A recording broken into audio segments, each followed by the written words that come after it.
Liverpool et Chelsea, le match finit 0-0. Franchement, on va être très sérieux. C'est le nulico, c'est le nulico, c'est le tocarico. Je dis bien, aujourd'hui, il y a eu deux équipes de Première Ligue qui sont deux grandes équipes de Première Ligue qui, avant le match, étaient classées 9e et 10e. Ça se voit que c'est un match de milieu de classement. C'est-à-dire que le match n'était même pas intéressant. Franchement, je suis là pour débriefer juste parce que c'est Liverpool-Chelsea et tout, et que par respect, quoi, en fait, je dois faire le débrief parce que je sais que vous attendez le débrief. Mais vous voulez que je vous dise quoi? Vous voulez que je vous dise quoi?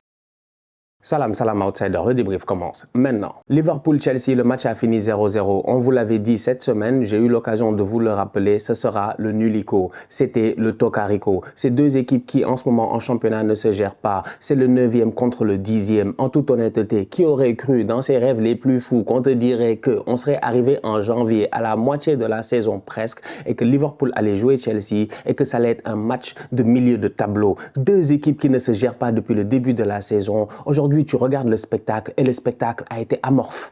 Il a été amorphe. Un match incolore, un match inodore. Il a fallu que le boy de 100 millions là, le boy ukrainien Modric, qu'il rentre pour que le match devienne un tout petit peu, je dis bien, intéressant. Mis à part ça, avant ça, il ne s'est absolument rien passé. Ok, Thiago Silva a touché le poteau, Kai Havertz est hors jeu d'un tout petit peu. C'est des choses qui arrivent. Cependant, dans ce match-là, si tu regardes bien, le match finit 0-0, les deux coachs sont contents.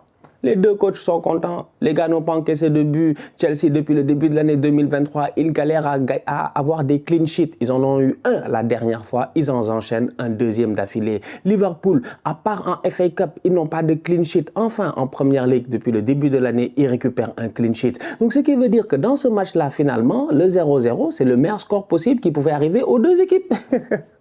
C'est pour ça que je dis que c'est un match entre deux tocards.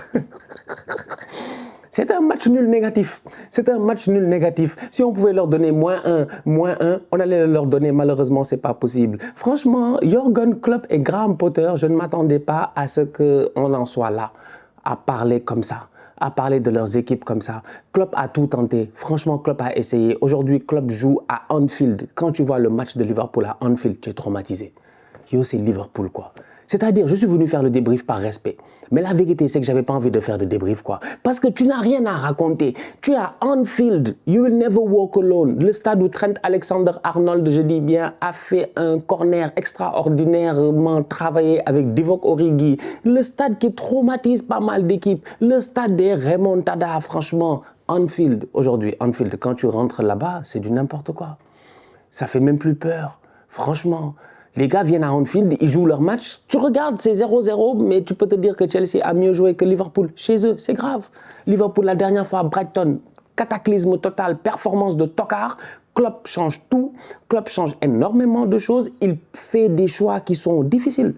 Parce que je pense que quand tu es Jürgen Klopp et que tu joues Chelsea à domicile, un grand match comme ça de Première Ligue, et que tu prends la décision de mettre Henderson sur le banc, Fabinho sur le banc, Matip sur le banc, Trent Alexander-Arnold sur le banc, et même Darwin Nunez, même s'il revient d'une petite gêne physique sur le banc, franchement, c'est que tu es désespéré. C'est qu'en fait, tu n'as plus rien à perdre. C'est que là, tu es prêt à laisser les Bajcetic et puis tout ça jouer. Et effectivement, les petits ont fait un match correct. Mais dans l'ensemble, Liverpool, ces dernières années, nous a habitués à beaucoup mieux. Que dire de Mohamed Salah? Je vous l'ai dit la dernière fois, plein ne sont pas contents de la saison de Salah. Ouais, il est nul, il est nul. Il n'est pas nul. Il fait ce qu'il devait faire depuis longtemps. Salah, première année en Première Ligue, 33 buts, je ne sais pas quoi. C'était pas normal. Vous-même, vous savez que c'était pas normal. Asseyons-nous calmement, nous tous, et puis on sait tous que c'est pas normal.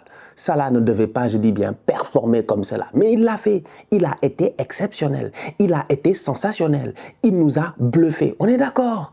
Mais aujourd'hui, quand tu vois le niveau de Mohamed Salah, ne soyez pas surprise. Mohamed Salah est en train de jouer au niveau auquel il jouait avant d'arriver à Liverpool. Mais c'est pas chaque année on met 20 buts, hein. C'est pas comme ça la vie. La vie, c'est pas comme ça, franchement, sincèrement. La vie n'est pas une telenovelas. Ici, c'est pas de la télé-réalité, c'est du football. This is Premier League. Et aujourd'hui, quand tu regardes le match, tu es déçu. This was not Premier League. C'est difficile.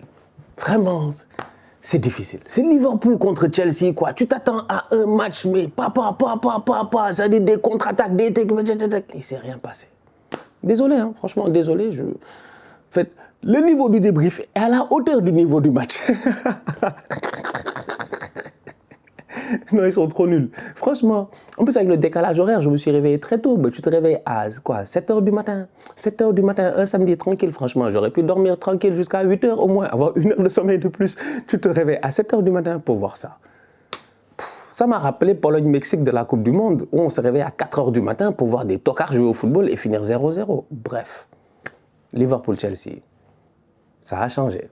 Parenthèse du côté de Liverpool, quand même, il faut parler du petit Bajcetic. Il est bon, franchement, il est bon, il a 18 ans, il est jeune, grosse marge de progression, on va voir ce que ça va donner dans le futur et tout. Mais aujourd'hui, on le voit sur le terrain. La dernière fois, on l'a vu aussi cette semaine en Cup, si je ne me trompe pas. Un boy très intéressant qui est en train en ce moment de s'imposer dans une équipe où il y a des vétérans. C'est ça le problème. Il est à un poste où normalement, il y a Fabinho qui joue, sinon il y a Henderson qui joue. Et pourtant, c'est lui qui joue en ce moment. Et en ce moment, sincèrement, il est en train de se gérer. Il a une certaine confiance en lui. Tu sens qu'il est calme, qu'il est posé. Il est devant la défense. Il a vraiment ce rôle de sentinelle là, ce rôle de numéro 6 là, tu vois, tu te dis, c'est un Espagnol, c'est un boy maigre comme ça, tu as l'impression de peut-être voir Sergio Busquets sur certaines prises de balles et tout. Il se retourne très bien, il utilise bien son corps et tu vois qu'il apprend techniquement de Thiago Alcantara aussi, parce que dans certaines phases, dans certaines manières de pouvoir, je dis bien, comment on appelle ça, déjouer son adversaire, il y a du Thiago Alcantara. C'est un boy qui a 18 ans.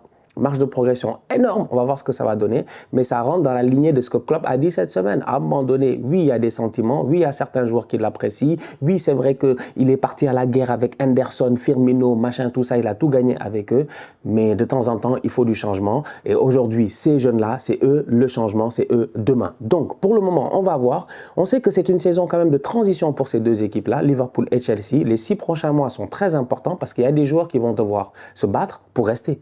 Parce qu'il y en a plein qui vont partir.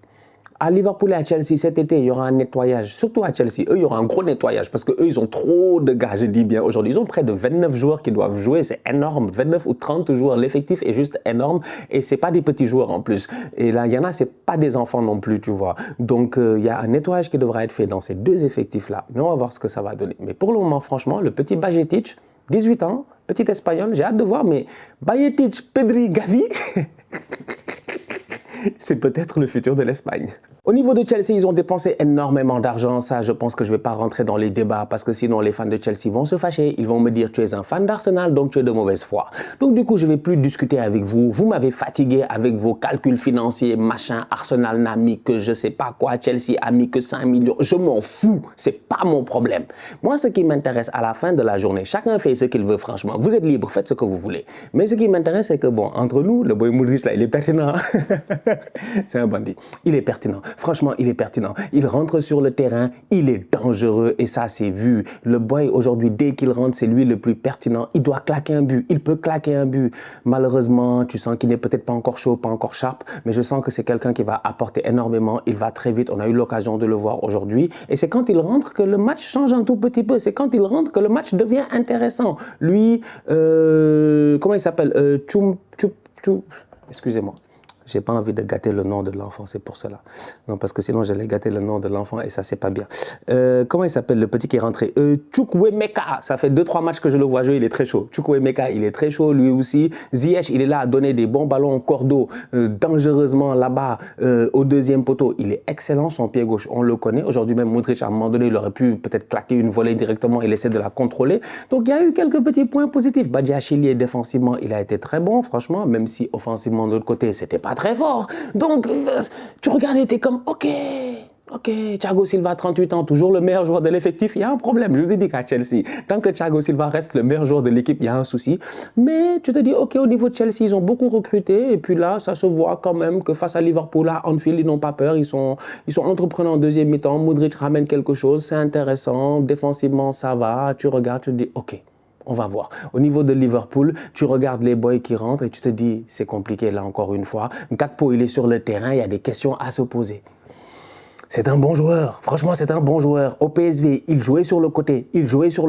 Aux Pays-Bas, il faisait ce qu'il voulait et ça a marché. Une Coupe du Monde, c'est différent. C'est un moment où il y a des joueurs qui sont nuls. Ils arrivent en Coupe du Monde. Ils deviennent les plus forts au monde. Tu comprends pas. Ou à la Coupe d'Afrique ou à l'Euro. La compétition nationale change quelque chose. Donc, du coup, tu regardes ça et tu te dis, Gakpo, avec les Pays-Bas, il a été exceptionnel. Mais là, ça fait 2-3 matchs, on le voit jouer. Il n'est pas tranchant. Il n'est pas... Voilà, il frappe, il cadre pas. Il n'est pas... C'est pas le Gakpo du PSV, mais le niveau aussi n'est pas le même. L'adaptation, l'acclimatation, tout ça. Donc il y a plein de choses qui font que franchement c'était un match entre deux équipes qui sont trop instables, deux équipes qui ne sont pas bien en ce moment. Et on l'avait dit en début de saison, je m'en rappelle très bien, Liverpool-Chelsea, faux départ. C'était ça le titre de la vidéo. Plein de gens sont venus dans les commentaires. Je ne vais pas oublier, c'était un débrief que j'ai fait à Huilou, toujours en ligne. Plein de gens sont venus me dire non, Stan, tu parles trop, machin, Liverpool, Chelsea, vous allez voir et tout. Je dis non, on blague pas. Il y a des choses qu'on sent en fait. Dès le début de saison, ça se voyait que vous étiez dans le tocarisme. Aujourd'hui, vous avez une tocaritude. Ça se voit. Changez votre attitude. Changez votre attitude, je dis bien. Changez votre prisme de pensée. Essayez de vous renouveler. Mais d'un autre côté, j'ai quand même envie de donner à Liverpool, quelque chose, c'est qu'il y a beaucoup de blessés. Et ça, c'est une réalité. Autant Chelsea, leurs joueurs sont là, ils recrutent et tout. Potter, ok, il faut qu'il fasse des efforts. On est d'accord. À Chelsea, je pense qu'ils doivent faire des efforts et je pense qu'ils doivent faire beaucoup mieux en deuxième partie de saison. Autant Liverpool, tant que Jota n'est pas revenu, tant que Luis Diaz n'est pas revenu, tant que certains joueurs très importants ne sont pas revenus, ça risque d'être compliqué. Tu me diras que l'autre a perdu Kanté, mais l'autre a assez recruté, franchement, pour pouvoir se débrouiller. À Liverpool, devant, il y a trop de joueurs importants qui se sont blessés cette année et ça se voit, c'est difficile. Franchement, c'est difficile. C'est très difficile. Donc voilà, Liverpool-Chelsea. Comme je dis, le débrief à la hauteur du match. Un match ennuyant. Tu veux un débrief comment? Franchement. En attendant Arsenal-Manchester United demain, la famille, on se capte très très bientôt pour un nouveau débrief. D'ici là, on continue à liker, on continue à partager. On s'abonne, on s'abonne, on s'abonne. On est ensemble, on reste en santé. C'est le plus important. Tous outsiders.